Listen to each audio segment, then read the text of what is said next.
Halo semua, selamat datang di Keluh Kesah Reddit, di mana kami akan berbagi cerita menarik dari seluruh belahan dunia. Kali ini kami akan membagikan cerita dengan tema Entitled People, yaitu mengisahkan pertemuan dengan orang belagu dan sejenisnya. Berikut ceritanya. Cerita pertama, jadwal sekolah online-mu tidak bekerja untuk kami. Kakak perempuanku mengajar di sekolah SMP negeri di kota yang sangat makmur di New Jersey.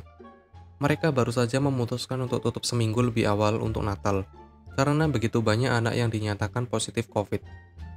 Itu mengingatkan aku pada apa yang terjadi tahun lalu ketika kelas 100% online. Pengawas sekolah mengirimkan jadwal kelas terperinci untuk tahun mendatang. Setiap kelas akan menjadi kombinasi dari panggilan video grup dan tugas mandiri dengan guru yang tersedia untuk bekerja dengan anak-anak individu atau kelompok kecil. Jika ada perlengkapan khusus yang diperlukan untuk tugas seni atau sains, orang tua dapat mengambilnya di lokasi yang ditentukan di sekolah setiap hari Senin. Tidak ada yang senang dengan pengaturan itu, tetapi ini adalah yang terbaik yang bisa mereka lakukan. Salah satu orang tua, khususnya sama sekali tidak bahagia. Keluarganya telah memutuskan untuk menghindari pandemi di villa mereka di Hawaii. Dengan perbedaan waktu 6 jam, tidak mungkin anak-anaknya dapat menghadiri kelas pada pukul 9 pagi waktu New Jersey. Jadi hari ini sekolah anak-anaknya harus dimulai pada jam 9 pagi sampai jam 3 sore di New Jersey. Dan jelas tidak mungkin dia bisa mengambil perlengkapan khusus pada hari Senin. Jadi para guru harus mengirimnya melalui FedEx. Tapi ini hanya sementara. Mereka akan menghabiskan liburan Natal di kabin mereka di Colorado dan mungkin akan tinggal di sana selama musim panas. Dia akan memberitahu pihak sekolah sehingga anaknya bisa menyesuaikan jadwal. Inspektur berterima kasih padanya karena telah memberitahu dia bahwa anak mereka telah pindah dari distrik itu. Dia akhirnya membatalkan pendaftaran anak mereka dari sekolah dan mematikan akses Zoom mereka. Jika dan ketika mereka kembali, dia dapat mendaftarkan ulang anak mereka. Sementara itu, jika dia akan memberitahu pihak sekolah, sekolah mana yang mereka hadiri di Hawaii, pihak sekolah akan meneruskan catatan mereka. Itu adalah yang terakhir orang-orang mendengar wali murid itu. Rupanya, mereka telah pindah kembali ke New Jersey, tetapi anak mereka sekarang berada di sekolah swasta. Cerita kedua, ketika saudaraku menjual semua Game Boy lamaku. Ini sebelum ayahku memberi aku kunci pintu kamarku yang membuat ibuku dan kakak perempuanku keluar. Tapi saat itu aku berusia 14 tahun, jadi saat itu tahun 2004. Kakak perempuanku selalu meminta uang ketika dia menghabiskan semua uang sakunya. Tapi dia selalu tertangkap saat mencuri dariku. Jadi mengapa dia repot-repot melakukan ini sangat mengherankan. Faktanya, ini sangat bodoh. Bahkan Evil Mama Bear, yaitu mamaku, menganggapnya memalukan. Kakakku ingin lebih banyak uang untuk membeli game untuk Game Boy Advance SP-nya. Jadi dia mencuri semua Game Boy yang bisa dia temukan di kamarku. Dan bahkan mengambil Game Boy Pocket lamaku. Lalu pergi dengan teman-temannya untuk menukarkan di toko game lokal. Dia menukarkan seperti 15 game dan Game Boy Pocket hanya untuk membeli satu game baru. Ketika aku tidak dapat menemukan game apapun yang ada di kamarku, IMB seperti biasa bertindak seperti aku baru saja kehilangannya. Jadi aku menunggu sampai ayah pulang dan berbicara dengannya. Dan bersama-sama kami menghadapi kakak perempuanku. Karena pada saat itu dia adalah tersangka utama dalam barang-barangku yang hilang. Kami memasuki kamarnya dan menemukannya sedang memainkan game Game Boy Advance baru yang aku tahu dia tidak pernah memainkan sebelumnya. Ayah dan aku sama-sama bertanya dari mana dia mendapatkan game itu. Dia tampak seperti sedang mencoba memikirkan sesuatu untuk dikatakan, dan kemudian mulai menangis dengan keras.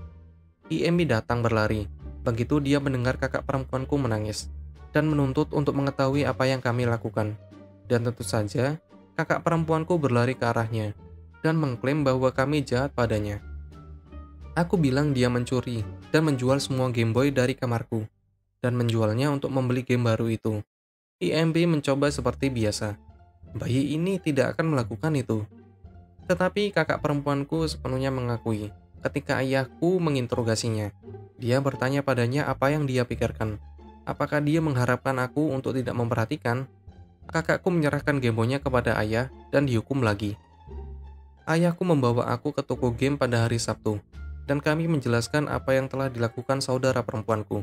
Tetapi kakakku tidak menyimpan tanda terima untuk permainan tersebut. Jadi kami harus menukarnya kembali dengan nilai kurang dari setengah. Aku mendapatkan kembali sebagian besar gameku. Beberapa sudah terjual. Dan apa yang telah hilang untuk selamanya. Ayahku membantu aku menggantinya. Jika aku menginginkan yang baru, aku tidak repot-repot untuk mendapatkan kembali Game Boy Pocket lamaku. Karena aku tidak menggunakannya selama bertahun-tahun.